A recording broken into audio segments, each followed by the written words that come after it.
All right, so before we move on from Mixolydian, I just wanted to tell you about this fun little mini scale that I discovered that I'm going to call the Mixo-Pentatonic, all right? And it's essentially a pentatonic based on the Mixolydian scale, but it does sound a little bit different.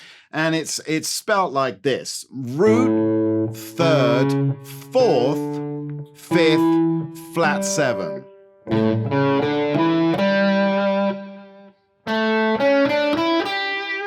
So if you think of it in the second octave here, you could just think of an A7 arpeggio. A, C sharp, E, G, and then we're just going to add a fourth, which would be a D. So A, C sharp, D, E, G. Now, it occurred to me it had kind of an Eastern sound, and I was teaching a student in Mumbai, India, via Zoom, obviously, and I mentioned this scale, and he said that actually is, and it has a very complicated name, and it's actually a scale that's often used in Indian classical music and ragas. So that's why it sounds so Indian. It also kind of sounds a little bit like if you play it in E, for example. Kind of sounds like a lost Led Zeppelin song. In fact, I wrote a song with this scale called Lead Meat Bat, enough said. But anyway, so if you go to the A7 chord and you think about what it's doing, it has all four chord tones of that A7 chord, but it also has that fourth. You know, and I whenever I play it, it must be the Indian sound it has to me. I always want to add those almost like little sort of sitar slides to it to exaggerate it, because I think it sounds really fun. So this is a great scale to use over the one chord of the blues. It also has, like, if you overlap it,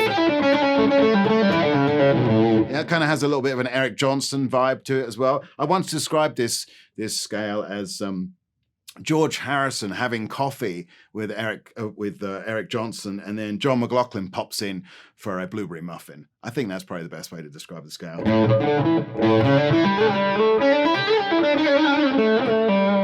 So what you want to do is you want to get it under your fingers, and remember, just think about A7 arpeggios, and then just add a fourth.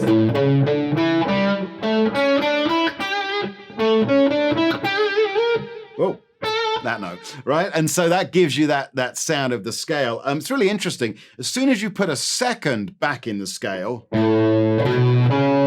the sound is gone. So it's definitely that jump from the root to the third into the fourth that gives it its sort of distinctive quality. As soon as you put a second in the scale, it just sounds like regular Mixolydian, whereas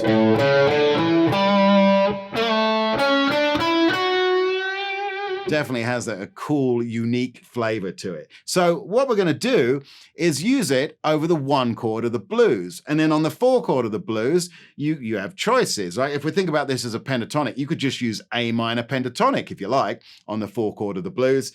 You know, and you could also obviously bring out the chord tones of the D7 or play A Dorian. But I'm just going to focus on using the A Mixo-Pentatonic over the one chord of the blues. And we're going to do this in fifth position. And of course, it goes without saying, I want you to practice this in other spots of the neck, get it under your fingers.